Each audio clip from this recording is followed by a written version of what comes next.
Hi all, I wanted to share a video with you that I created in March during the first week of our remote learning, and use some of it, lose some of it if it pertains to you. I just wanted to give that full disclosure because I know a lot of districts have given schedules that you'll follow, so if that part does not pertain to you, lose that. But if you don't have a schedule, then use it. Anyways, best of luck, and I hope you can find some tidbits that are useful. A chance to meet you. I wanted to send out a video to help parents navigate this at-home learning. If you have any questions throughout the next few weeks, please feel free to email me, erhardS@gpschools.org. First and foremost, what is so important is that you are setting up a routine and a schedule. I have seen so many amazing schedules from family, friends, co-workers with their kids. I just wanted to share a schedule that I have. Feel free to use. Here's an example schedule of something that you might use. I know that people have had a lot of different schedules that they've shared online, but it's great to set up a routine, something that the kids know what to expect in the morning, and to hold them to it. And so that before they get to the fun projects and art at the bottom, we have to do all these other things first to take care of the necessities first. And since we are a Leader in Me school, our 7 habits, one of them is putting first things first.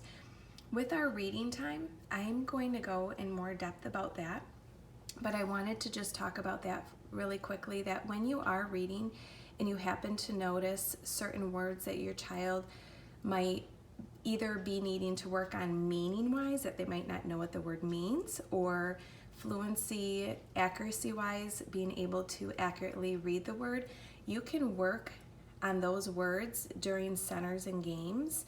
For example, games, it might be making the word in Hangman or in Scrabble, or words that might have endings like that. For example, if your child was reading mission or invasion and you notice the TION or SION was giving them some troubles, you might play some Hangman games or some Scrabble game and have that as a word that you are working on or just pointing out.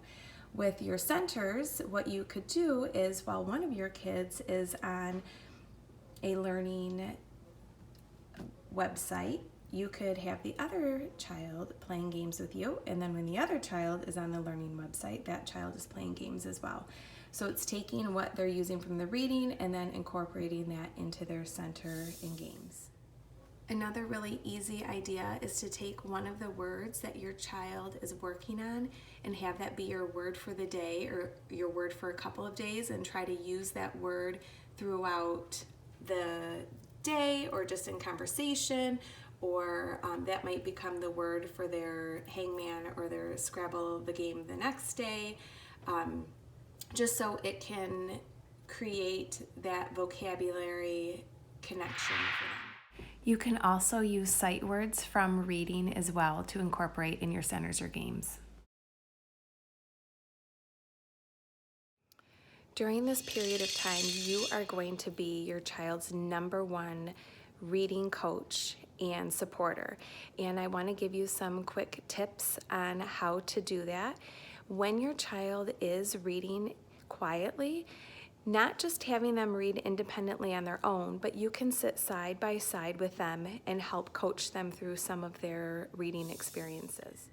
When you're reading with your child, after they have read a page or a couple of pages, you can check in with their comprehension, that they've understood what they've read, by asking right there questions, maybe something that happened in the text. Or you could ask some why questions, which are beyond the text. Or you could ask them about the text questions. Maybe if they're reading a nonfiction book, you could talk to them about the text features. You might even talk about what you think the author's purpose is. Another thing when you're reading, you can talk about accuracy, is if they can read the words. If your child is having some difficulty with accuracy, I will have some tips and strategies in just a quick moment to share. Something else is fluency, is that your child can read the words accurately with expression so that they can understand what they're reading. So if they're really reading choppy, kind of robotic, you might reread that sentence or reread a couple of sentences so they can hear how it would sound fluently, and then you could have them try it. You could have them chorally read it with you. That means both of you at the same time, and then listen to see if that has helped their fluency.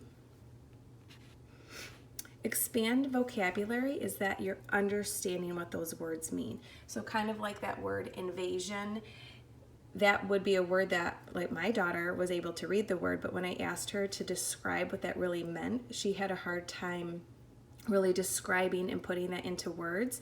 And so sometimes, because our children can read certain words, to be able to understand them is a whole nother issue. And so if your child is reading some larger words, you might even just ask them, do you know what that word means? And if they're having a hard time putting that into their own words, that might just be a word that you might add up on a wall and have that be your focus word for the week. In regards with accuracy, this is something that is really important for our younger readers when they are learning how to read. Our older readers definitely are working more on the comprehension, the fluency, and the vocabulary. Accuracy is for our younger readers. When your child is reading, you can encourage them to look at the word. That's what these glasses represent, and our students use some of these codes. This is the eagle eye. You can encourage them to use the eagle eye. Also, instead of saying sound it out, you can say slide through each sound. Such as in some words, IGH, you can't really sound that out.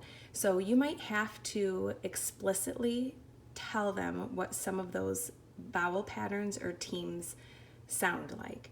And then you can say, okay, now try to problem solve and slide through each sound. And that's what lips the fish in our snake is for. Look for parts you know. That is putting chunks together, our chunky monkey. That might have our endings ed, ing. Also looking for parts you know. You might have a rhyme family like at or an in a word, and that they are using those parts to help them as readers. Break the word apart. You can think of cover and slide, where you're breaking the word apart into syllables, inter, est, ing, interesting. And that's using our chunky monkey again. Try a different sound. Vowels make two different sounds. Some consonants also make two different sounds. So if you try the first sound, the first vowel sound, and that doesn't sound right, use your flippy dolphin and try the other sound. If you are reading C, G, those can also make another sound, a soft sound, so you can try the other sound that those letters make. Also, something else that readers do, when you reread, that shows that you are monitoring for meaning. And so if something doesn't sound right and they're really listening to their reading, we want to encourage them to reread that trying lion, or sometimes the skippy frog, where they might skip the word, read to the period, come back, and then we want to encourage that they're sliding through each sound while they're doing that and rereading and listening for what would make sense down here. Definitely, we want to encourage our readers that at the end of all of the reading is that it's making sense. The reason why check the picture is at the bottom is that really should be not the first thing that they do. We really want to make sure they're attending to the letter sounds, but of course you can use your eagle eye and check your pictures. We want to just make sure that our readers are definitely using their sounds, looking for parts they know, breaking their words apart, trying different sounds, rereading, using all of those metacognitive strategies to help them solve those words. One thing you can do is you can have your child pick a comfy reading spot in a basket of books. If you don't have books at your access, you can go online at Epic Books or Raz Kids or your library. You can even check some books out. When your child is independently reading, you want to get alongside them so you can listen to them and give them some of the coaching tips that I had given you before. All right, Cam, let's read about your baby squirrels. Baby squirrels. Mother squirrels have babies 1 or 2 times a year. They have between 2 and 8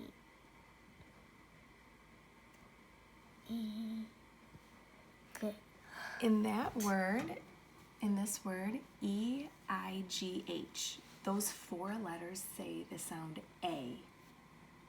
Can you try that word now with E-I-G-H saying A? E. A. They say A. 8. And 8 babies each time. So can you believe that they have between 2 and 8 babies each time? The babies are called kits. I love how you smooth that out at the end. As a reader, you want to make sure that when you're reading that you smooth it out just like you did. And when you're reading from now on, E-I-G-H says the A sound. All right? Okay. One thing you can do is if you have more than one child at home, while one child is reading independently, like my other daughter is, then you can listen in on your other child and help them. My younger daughter, I was working more on accuracy. My older daughter, I'll work more on comprehension, fluency, or vocabulary. All right, Aubrey. So, capturing and killing the invaders. Scientists are trying to find ways to kill or capture Burmese pythons. In 2008, an organization called the Nature Conservancy And that would be pronounced conservancy. started the Python Patrol. The program trains people to identify the snakes and to call the Python hotline to report any Burmese pythons they see. Then wildlife officials arrive to capture the big snakes. Why is that a good idea to capture them? Because if they're invading, you can't just let it keep happening. You have to do something about it. What was a problem with the pythons though? They were taking up too much space and food, and it wasn't their natural habitat. So Yeah. other animals that lived there weren't like in their natural habitat. So as a reader, it's great that you're able to understand what you're reading as well. All right, you can quietly keep reading. As parents, the best thing we can do to help our children as readers in this period of time with our homeschool learning is to set a predictable schedule by putting first things first and ensuring that your child is reading 20 minutes or more. If your child is older, obviously, or more, we want to continue to build that reading stamina. That means doing anything for a long period of time. And then while your child is independently reading, giving them those coaching strategies. Your older child, comprehension, fluency, vocabulary. Your younger child, obviously, the accuracy. I have this attached in my website under supplemental resources, and you can check out my website on our Richard page. Or if you have any other questions, you can email me at earhards@gpschools.org. Thanks, bye.